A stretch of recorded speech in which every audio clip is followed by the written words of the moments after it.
Nem todos que entram na sua vida foram enviados por Deus.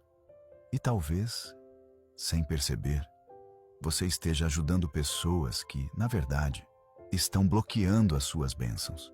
Este é um aviso divino.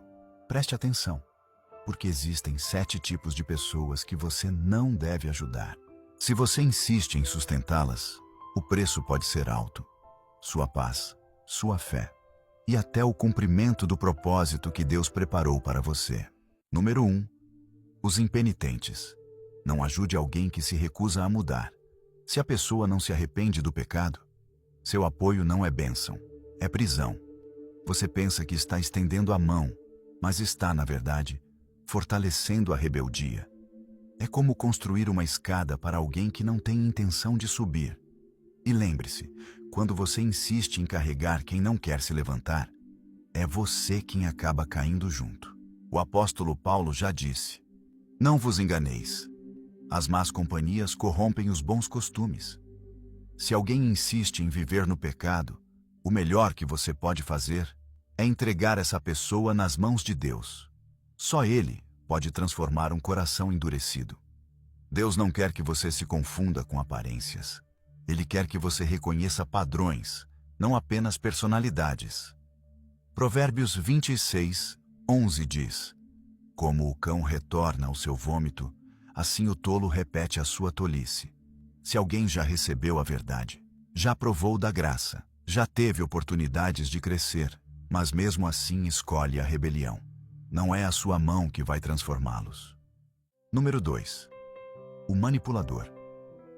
Algumas pessoas não querem ajuda, elas querem o controle. Se você não tomar cuidado, a crise delas se torna o seu cativeiro. São elas que transformam sua gentileza em obrigação. Fazem você se sentir culpado. Fazem você acreditar que dizer não é falta de amor, que é anticristão. Mas ouça, manipulação não é ministério. Jesus nunca se deixou controlar pelas emoções ou pelas expectativas das pessoas. Em Lucas capítulo 4, quando a multidão tentou impedi-lo de seguir, ele se afastou, porque sua missão não se baseava em pressão, se baseava em propósito. Só porque alguém fala alto sobre suas necessidades, não significa que você foi chamado para atendê-lo.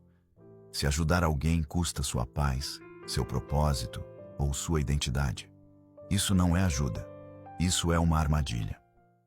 Número 3. O divisivo. Deus não abençoará o que divide o seu povo. E quando você ajuda alguém que semeia divisão, você não está ajudando uma pessoa, está ajudando o inimigo. Esses são os fofoqueiros, os ímãs de drama. Aqueles que sorriem na igreja, mas criticam em segredo. Aqueles que vivem para inflamar e nunca para edificar. Tito, capítulo 3, versículo 10, é claro. Advirta o que causa divisão uma vez e advirta-o segunda vez. Depois disso, não se envolva mais com ele. Isso não é frieza. Isso é uma ordem. Porque quando você ajuda alguém que provoca conflitos, você não fica apenas no meio. Você se torna parte da confusão. E, eventualmente, o conflito deles se torna a sua consequência. Lembre-se, Deus não está pedindo que você conserte o que Ele mesmo está tentando separar. Número 4. O esgotador. Algumas pessoas não querem crescer. Elas não querem transformação. Elas só querem receber. E a sua ajuda constante está te deixando espiritualmente seco. Você ora por elas, você as ouve, você carrega o peso delas. Mas nada muda. Sabe por quê? Porque elas não buscam mudança. Elas buscam um hospedeiro. Até Jesus tinha limites. Ele ministrava às multidões, mas recarregava suas forças na solidão. Lucas 5,16 nos lembra. Jesus frequentemente se retirava para lugares solitários e orava. Se o Filho de Deus precisava de distância, você também precisa. Não é egoísmo proteger sua energia, é discernimento, porque essa é uma guerra espiritual. Um espírito esgotado não consegue ouvir a voz de Deus com clareza. E o esgotamento é uma das armadilhas favoritas do inimigo. Ajudar não é sagrado, quando te esvazia e te incapacita. Ajudar não é ministério, quando te arranca da presença de Deus. Número 5. o substituto de Deus. Se alguém olha para você em vez de olhar para Deus, pare de ajudar. Você não é o salvador deles. Isso começa de forma sutil. Primeiro, eles pedem orações. Depois, pedem conselhos. Pedem apoio. Mas com o tempo, confiam mais em você do que no próprio Deus. E a verdade é que, toda vez que você se apressa para consertar algo, você está ocupando um lugar que só Deus pode ocupar. Em Atos 14, quando as pessoas tentaram adorar Paulo e Barnabé como deuses, eles rasgaram suas vestes e gritaram: "Somos apenas humanos como vocês." Eles sabiam do perigo de permitir que as pessoas os elevassem, em vez de elevar aquele que os enviou. Você pode guiar, você pode orar, mas você não pode ser a fonte da vida de alguém. Esse papel é sagrado. Se alguém continua se voltando para você, em vez de se voltar para Deus, sua ajuda deixa de ser bênção e passa a ser obstáculo. Lembre-se, você não é a resposta. Você é apenas o mensageiro. A fonte sempre será o Senhor. Número 6. O desobediente intencional. Se eles sabem o que Deus disse e ainda assim escolhem a rebelião, não se associe a eles. Essas são as pessoas que dizem: "Sim, eu sei o que a Bíblia diz, mas..." Pessoas assim não precisam de uma tábua de salvação. Elas precisam de um chamado para acordar. A palavra é clara em 2 Tessalonicenses 3,14. Observem aqueles que não obedecem à nossa instrução. Não se associem a eles para que se sintam envergonhados. Isso não é rejeição. Isso é redirecionamento por consequência. Porque, se alguém caminha ativamente contra a palavra de Deus, e você continua apoiando essa pessoa, você não está ajudando-a a se aproximar da liberdade.